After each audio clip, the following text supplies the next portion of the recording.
E aí galera, tranquilo? Hoje eu tô falando bem em frente aqui à tela, até tá fazendo um reflexo aqui no óculos, porque eu tô aqui ao mesmo tempo observando as mídias aqui. Mas enfim, minha conversa de hoje foi encomendada, né? A questão que me encomendaram foi a seguinte: como funciona o que é o dano moral? E mais ainda, o dano moral na escola. Ora, primeiro é importante dar uma passada assim no conceito de dano moral. Porque o dano moral tem a característica de que as pessoas, ao ouvir a expressão dano moral, passa a impressão de que se entende e que se sabe o que é. Ele não é tão simples assim. Bom, mas eu preciso falar que o dano moral, ele ocorre, primeiro, o óbvio, quando há um dano. Então não é qualquer dissabor que é um dano. Sabor é dissabor, dano é dano, né? Imagine a palavra dano, prejuízo. Mas esse dano, esse prejuízo, esse sofrimento é sobre a dignidade da pessoa. É sobre bens imateriais. Não é sobre o meu carro, meu patrimônio físico, né? Mas é o meu patrimônio moral.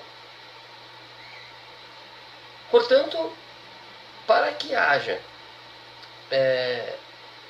essa questão do dano moral, é preciso que atinja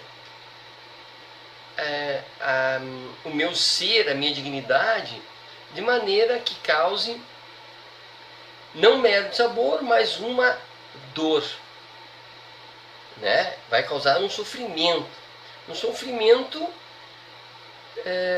que vai se materializar, vamos dizer assim, no meu rosto, vai se materializar no meu corpo decaído, os ombros caídos, aquele sofrimento, vai se materializar quando eu não consigo ir ao trabalho, porque estou sofrendo muito, quando a minha produtividade cai, enfim, quando a minha qualidade de vida é bruscamente reduzida por culpa, por dolo de um terceiro. Pois bem, na escola é possível que isso ocorra.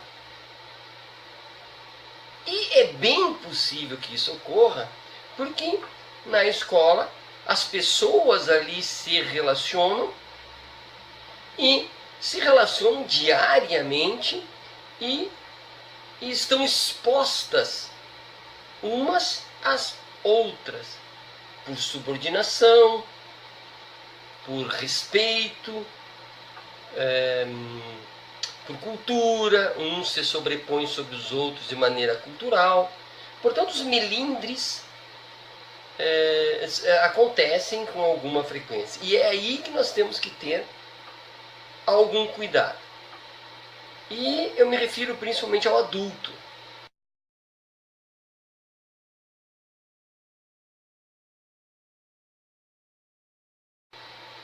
Ainda mais se esse adulto for especializado na sua profissão. Ou seja, parte-se do princípio que alguém que vai dar aula, alguém que vai dirigir a escola, alguém que vai coordenar a escola, alguém que vai ser porteiro, alguém que vai ser qualquer profissão lá dentro, é alguém que tem qualificação para lá estar. Portanto, a estes é bastante visível a necessidade de ter cuidado nas suas relações. Veja, a criança, ou o adolescente, ou o funcionário, são sujeitos que são dignos. Sempre foram. Ao nascer, sempre foram. Dentro da barriga da mãe, sempre foram sujeitos dignos. foram sujeitos, quando adultos, que acumularam um patrimônio moral, quando adulto, quando, né, mais velho, importante. A pessoa se vê como alguém respeitado, a pessoa se vê como alguém que merece consideração. A criança, ela tem dignidade, como eu já disse, e também tem uma característica, que é ela está aprendendo a ser alguém respeitado. Ela está aprendendo a ser alguém, a ter autoestima. Portanto, com ela, tem um cuidado ainda adicional, porque como eu me comporto com ela, eu posso causar um dano a ela. E muitas vezes a criança não percebe o dano. É o pai, é a mãe, é o responsável, é o outro professor, é o funcionário, não sei. São os adultos que percebem que aquele dano, aquele comportamento adulto em relação à criança, está ali, trazendo dano. Mas a criança não sabe disso. Muitas vezes, esse sofrimento que a criança está passando, ela pode até acreditar que é justo que assim seja. Complicado, né? Então a escola tem essa característica de cuidados extras. Então, aos adultos convém manter sempre uma postura de cordialidade, sempre uma postura de afastamento daquela relação quando ela entra em atrito. Quando eu entro em atrito, ou tendo a entrar em atrito com um funcionário, com um adolescente, com um aluno, eu preciso como que olhar a relação de fora. Olhar como se eu e o outro estivéssemos na minha frente ali, querendo discutir, eu estou observando. E aí eu preciso pensar, eu, pessoa qualificada, eu, pessoa que estou assistindo esse vídeo, em como encontrar palavras, como encontrar a atitude que não vai causar um dano à pessoa que escute comigo. Porque eu posso advertir uma criança, advertir um adulto, advertir um adolescente, advertir um funcionário, de tal maneira que essa advertência não passa disso. Né? Um chamado à regra, à norma, à conduta.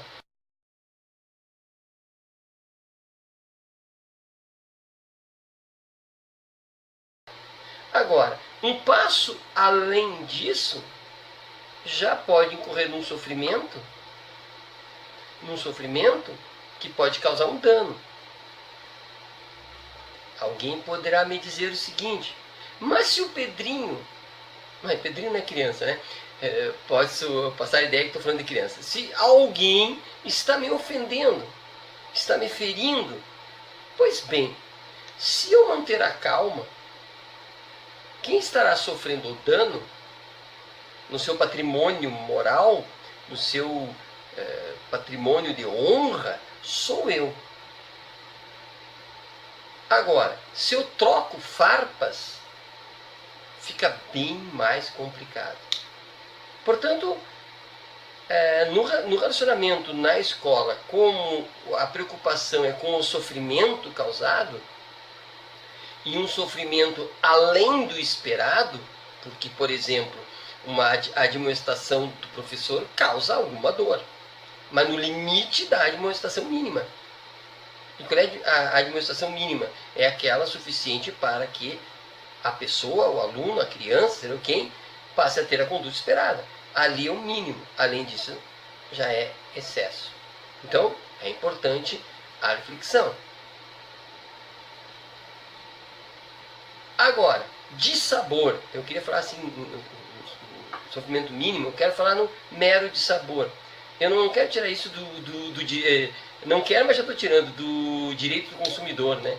O direito do consumidor traz lá a ideia de que quando um produto tem lá, era para chegar no dia 5, chega no dia 7, é um dissabor, mas não é um dano, né? Não causou dano.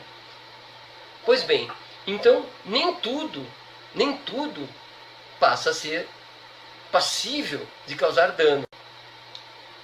Portanto, não é para ter medo no trato com o adolescente, com o aluno, com a criança, com o colega de trabalho, com o funcionário. A grande questão é o respeito, é a sensibilidade, é se colocar no lugar do outro para ver até onde eu posso ir.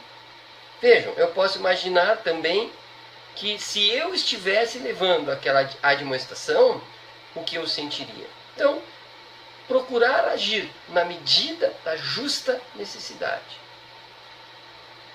Dica também importante o interfone toca, né? E avisa-se assim: professor diretor, professor coordenador, pede para ir até a sua sala o fulano, pai do aluno, né? Aí tu já imagina, né? O professor retirou o aluno da sala, uma coisa aconteceu, tu imagina, né? Que vem uma pessoa arguir, né? Arguir alguma coisa em favor do seu filho. Imagina, né? É possível imaginar isso. Portanto, é bastante interessante não agir sozinho. Tem o coordenador, tem o diretor, tem o colega, não é? Não haja sozinho, se possível com a porta aberta, desde que outros não vão escutar a conversa, é óbvio. O que eu quero dizer então, para resumir, a escola, estou pensando em escola, né? Não devemos ter medo do diálogo firme, não devemos ter medo de orientar, seja orientar o pai, seja orientar o filho, seja orientar quem for,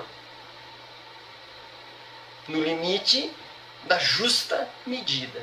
Qual é a justa medida? É só os falantes, só quem está dialogando é que sabe a justa medida. De maneira geral, posso dizer que não agrida a honra, que não ofenda, que não cause dor que a pessoa não possa suportar, uma dor que vai passar o tempo e ela continuará sentindo. Este é o limite. Então não tenha medo. Segundo, tente sempre ter alguém junto. Terceiro, aquele afastamento que eu disse, né? Na escola, não é o Amilcar que está agindo, é o professor. Portanto, se está havendo um diálogo forte entre alguém e o professor, ele está dialogando com o professor. O Amilcar, a pessoa do Amilcar, sai e fica observando. E fica como que de fora, dizendo: Amilquinha, continua arguindo, mas num tom moderado, uma expressão facial tranquila, né? Principalmente o tom de voz é muito importante, as palavras, cuidado com os conceitos, não é? Algum conceito muito duro, você não vai usar para definir a pessoa, enfim. E se a pessoa está te agredindo, fica tranquilo, né? Porque se a pessoa está te agredindo, quem está provocando o dano é a pessoa e tu não. Portanto, não haja sem uma reflexão, porque é inegociável a dignidade da pessoa humana. É inegociável. Não cabe aqui aquela fala das pessoas mais antigas que dizem assim: no meu tempo que era bom, a autoridade fazia o que queria, o professor fazia, acontecia, né? E papapá. Hoje o aluno pode tudo. Não, não é verdade. O aluno sempre é o mesmo aluno. Sempre foi o mesmo aluno. Arteiro, malandro, aquela coisa. Normal. Vamos orientá-los, mas não se excedendo. Esses tempos me perguntaram: mas como tu faz, né, quando tu vai tratar uma criança? E eu sempre digo, eu imagino que ela é um adulto, né? Uma criança de 9, 10, 11 anos, eu imagino que ela tem 25, né? E sempre que a gente vai tratar com um adulto, a gente é mais cuidadoso, pensa mais, é mais calmo, é mais tranquilo, só porque é um adulto, só o fato de ser adulto.